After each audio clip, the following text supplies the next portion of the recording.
Good afternoon. I'm Ted Waz, and in this talk I'm going to talk about saving government assets through real-time AI. This is a very practical application of artificial intelligence. Now, the work stream that we're in is AI in government. How many people here are in some way employed by the government? Okay. And everyone else here wants to be employed by the government? Okay. So, one of the biggest issues for the management of government assets is actually business continuity and risk mitigation. And part of that is being able to understand how you protect your assets. And so cybersecurity, there are literally hundreds, if not thousands, of applications that all solve one problem. Each one does it differently. There's a lot of data at rest solutions. Because when we started using technology, we started with what I really need to do is build a wall. Does that sound familiar to anyone? Build a wall?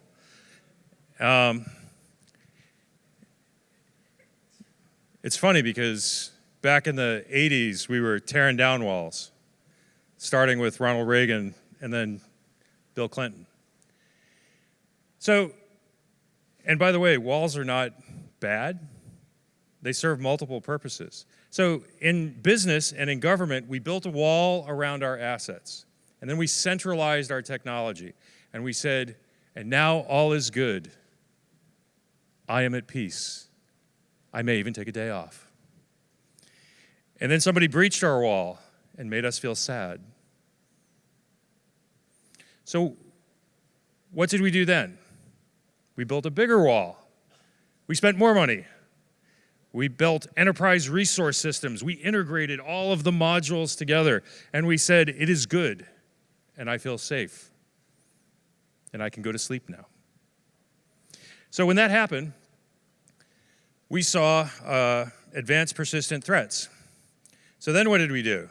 We said, I have to go to people who have won awards, and they know things, and they are wise, and I will feel good. And then I can take a nap. I can't necessarily go to sleep, but at least I can take a 20-minute nap. So this is a company that I work with, and we've gotten all kinds of awards. It's a company called Red Lambda. They've been around for about 10 years, and they built this really amazing software. And we have 11 patents, more than 325 claims, and our patents are actually used by some of the biggest companies in the world. Because we recognize that when you build a wall, when you centralize your applications, when you get experts to come in, you're still at risk. Because there's always someone or some organization that is looking to disrupt what you have. By the way, in psychological terms, what I just did is I tried to make you afraid. I understand the customer experience. Is anyone here afraid? I'm a really nice guy. Why be afraid of me? By the way, in my earlier talk, I explained how I have the patent on all consumer data tied to the blockchain, so I own you all. So earlier today and yesterday, I talked about key processes. Every business has some key processes that we need to protect. Requisition to reconciliation.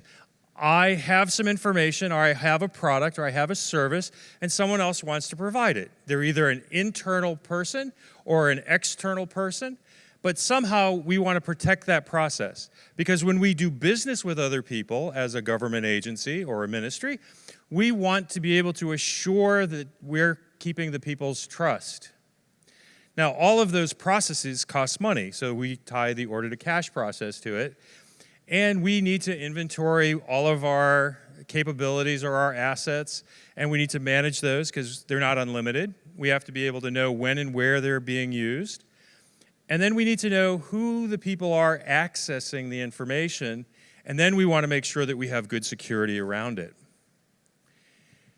So when we experience attacks on government assets from a cybersecurity perspective, there are two problems that exist. One is the time it takes to detect the issue. So in just a little while ago, 2017, not long ago, 2 years, how long did it take in the Middle East to detect the problem? Anyone? Come on, somebody smart out there knows. How many? 70 days. And actually, it's not fair that Linwood knows these things, but he's almost right. He's only off by 330 days. So in the Middle East, 2 years ago, it took 402 days. That was the median, by the way, the exact 50th percentile. So half of it took more, half of it took less. 402 days in the Middle East. Your European Union counterparts could do it in 200 days. Well, that's exciting. Today, there's a new report that came out that said the Middle Eastern countries right now are averaging somewhere around 185 days. The US and the European Union are somewhere around 72 days. That's the new FireEye report. And so, as we're looking at protecting our assets, how many people here are okay with having someone else manipulate or put at risk your assets for between 72 and 180 days? I don't see anybody that's okay with that. It's a good thing. So if we're responsible, if we're hired by our government and we're responsible either as a direct government employee or a consumer of services, or we're a vendor supporting the government, we should not be okay with it taking 72 days to solve that problem. So the time to detect the problem is really at issue. And why is it so difficult? Well, it's difficult because when an attack happens, we don't always know where. Because we have devices, and we try to build a wall around the devices. We have users. Well, we've built process controls and security for the users. And then we have the data itself. Because every time we think that we have things secure, someone comes up with a new and creative way to infiltrate what we have. So there's a lot of young people here. For those of us who are older, there's a thing called a fax machine. And you put paper in it one place, and a copy would come out in another place. Are there at least 3 people who know what that is? Oh, excellent, yes. Oh, I feel so much better. I love you guys. So this fax machine seemed like a really cool thing, right? And we got really excited. We'd hook our computers into it so we could print from our computer to the fax machine. That's awesome. But you know what that also did? It meant that the fax machines now became an entry point for security violations. We can steal anything that's in the fax machine. And we don't even have to be high-tech about it because it makes a copy. And the copy stays there. So now the time to remediate extends. So the time to detect between 72 to 202 days, or 182 days now. And then we have to remediate it. And then how do we know that we've remediated it? How do we know that the problem is solved everywhere in our organization? Well, we don't. That's part of the problem. So the Middle East, 180 days plus. European Union, somewhere between 72 and a little over 100. The USA right now, they claim 72 days. Risk Hunter does it in stream time. So not real time, stream time. So as the data is flowing through the system, we actually track what's happening, and we make a 3D graphical representation of it. And we use AI to generate that imaging. So this is a healthy system. And what you see is clusters that look pretty similar, and then you see some things. So quick lesson, green is good, yellow means something is a little off, but still tolerable, and red is bad, okay? Orange, between yellow and red is orange. Anything above yellow is bad. So we have these images that we create, and each one of these dots you can drill into. And we have these little spikes that come off, and these spikes actually, in this instance, are people traveling. Ooh, sorry. We have people traveling, so their execution of their work remotely was unusual. So it came up as something. And then over here, we opened up a new office. So while the processes and the data and the users all seemed okay, it was in a new location. So it wanted someone to say, is this okay? So that's a clean environment. Red is bad. So, and what we do is we come up with a risk score. So we're using AI to determine a risk score. That means we have to understand what the tasks, conditions, and standards are. We need to be able to understand what the exception modality is, or the exception table for the tasks, the conditions, and standards. The anomaly says that there's behavior that's acceptable. There's a lower control limit, and there's an upper control limit.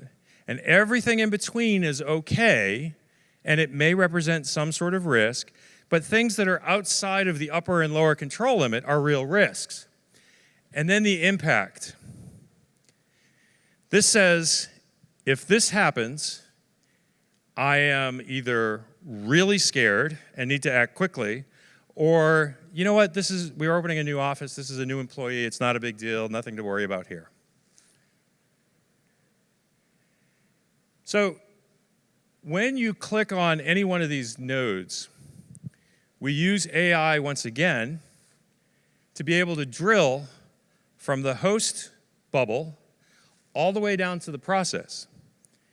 And every step along the way gets scored. We're constantly using AI to be able to evaluate what's taking place.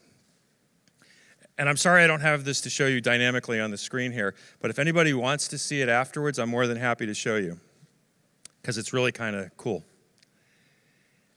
And then what we do is we tie it against the MITRE ATT&CK framework. And so you're able to drill into each of those areas, and you're able to drill all the way down to the process path to the source code. So you can identify where the problem is, what the problem is, and you can drill where does this exist anywhere else in the enterprise that I'm tied into. So you can do that in minutes as opposed to 72 days or 100 days or 200 days. Now the cost of doing this at 100 days is roughly it's $3,094,000 US on average if it's a government or commercial activity. If it is a healthcare data breach, it is $7.9 million. So the opportunity to be able to address these issues in stream time, in near real time, using AI is critical. So we leverage artificial intelligence and we subscribe all of the interactions to the blockchain, or actually it's a distributed ledger type blockchain, and that gives us an immutable record. So when I'm back here and I've drilled through, I'm recording that my security operations center or my security operations admin is actually taking each of the steps. Now, why do I care about that? I'm going to let you think on that for a moment while I walk over here. You do that because not only do you do work in the government, but you are also insured, like you are in commercial enterprises. And if you can show that when an attack happened and you took the appropriate steps and you minimized the risk You can actually lower your total cost for your risk reinsurance for your business, for your government, for your operations. If you can show that there was very short period of time, because you'll never be able to stop attacks from happening. The 3D graphical representation is a way to be able to dynamically appeal to people in a way that they can actually see what's happening and what the impact is straight away. The anomaly, impact, and risk scoring allows us to say, hey, over time, what's important? What's the upper and lower control limits? Are there other areas that we can apply this to? And then the ability to go through the whole lineage from host to process all the way down to the root cause, and then compare it against an industry-leading attack framework is important. Now, the really interesting thing about this type of AI, it's being applied here for cybersecurity purposes. But what did I say earlier? It's AI that's looking at the task, the condition, and the standard. It has an upper and lower control limit.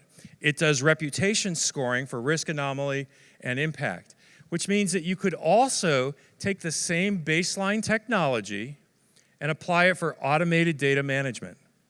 Now, automated data management is when you have relatively simple, or it could be more increasingly complex tasks that can be performed without human intervention.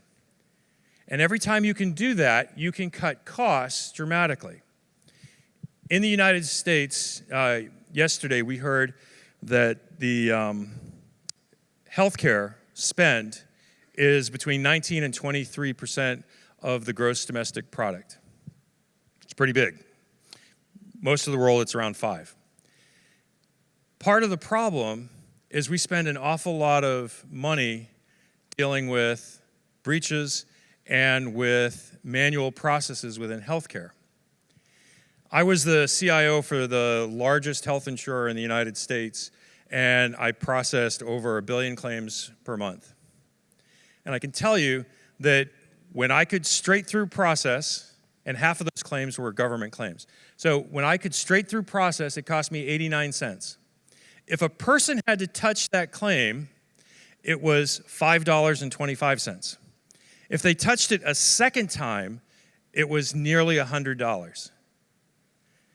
So as governments are trying to be efficient, as we're trying to understand how to be able to apply AI in ways that save money, whether it's through cybersecurity or automated data management, I want you guys to be thinking about a future that you can create, a future in which you understand what the workflow is. Hazem just talked about consumer experience and the journey map.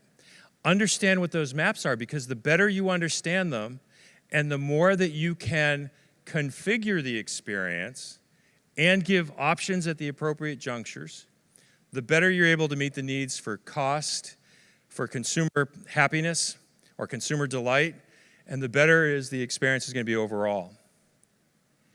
So cybercrime in 2021 will be $6 trillion.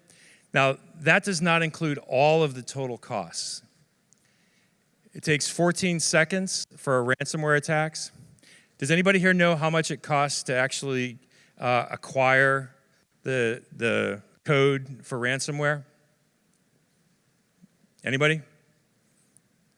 Okay, it's $8. You can go onto the dark web, you can download the code for $8, and then you sign in. It's funny because you go to the dark web and then you sign an agreement on the dark web. Hi, if I don't pay, you're going to mess with me because I just bought ransomware from you. And then 40% of the take from the ransomware. Global spending on cybersecurity is $1 trillion. Do you see cybersecurity crime, $6 trillion, global spend, $1 trillion? Something's off kilter there. 6 billion internet users and human attack surface by 2022. And anybody here have a mobile phone? How many of your mobile phones are protected? Now you're wrong. Unless you have one of those super secret encrypted government mobile phones that operate in a Faraday box, your mobile phone is not protected. Now there's a new company out of Massachusetts, and it's called Rivets, and they employ AI to develop a policy and a registry between the SIM card and the device. And what they do is they cryptographically surround both, and then they give the device user the key, which means that that's the only person that can activate. And if the phone gets stolen, I can actually turn on policies within my device. I can shut down policies within the SIM card, and I could actually take and dial my phone from wherever I'm at to call the police to tell them where the phone is to go catch me. Some really interesting technology around this. And then on the cloud side, anybody here use their phone or computer for accessing the internet? Yeah, everybody, right? So now attacks are no longer just at the corporate level. They're no longer just at your credit card. They're no longer just on your mobile phone. It's on your entire consumer experience. He's doing it again. He's trying to make you afraid. It's all part of the consumer experience. Thanks, Hazem. So what we want to do is we want to protect the cloud as well. And so one way that we do that is we look for dynamic fabricated mesh to be able to go from edge to cloud to enterprise. Earlier I talked about the PCE. So there are a group of products that you should have as part of your portfolio in government operations that can do that. And that product that I'm just talked about there is a company that I advise on called UbiVault, and they're currently being used in Japan and at Docomo and with 3 insurance companies. Fabulous work. They also have done work in Canada and with the NSA in the United States. So we're constantly under siege. In an hour and 58 minutes, I can destroy your organization. It could take months to detect the threat. Some pretty famous breaches, and we expect a 67% increase over the next 5 years on attacks. So you can use AI for each of these areas. Is that seconds or minutes? Okay. 3, 1, 2, 3. Okay, so AI has application in all of these areas. And it can be used to defend in each of these areas. And this is one of the things that we do. Defends pre-breach because you actually can see your entire enterprise. As something looks wrong, we show you visually, and in a data field, we can actually show you the inventory, and we put a risk profile, so the top stuff goes to the top. The greatest risk is first. American Express has 2 million attacks a day. So if they're waiting for things that aren't scored, it's a disaster. Ease of use. Can everybody go like this? I can click a button. I can click all the way down and drill. If you can read and click, you can actually follow all the way to the source code. Now that does not mean that you don't have to be a good cybersecurity person trained in what to do, but it means the process to get there, I'll jump over here. The process to get there is a lot faster. That may have just been shutting me off. So we identify the anomalies, prioritize the risks, score the impact, drills down to the root cause, and enables business continuity. That's the goal when you're operating in terms of a government operation for efficiency and effectiveness. And this is my contact information. Do we have time for any questions? No questions, okay. If anybody wants to ask me questions, we can do so a little bit later. Thank you.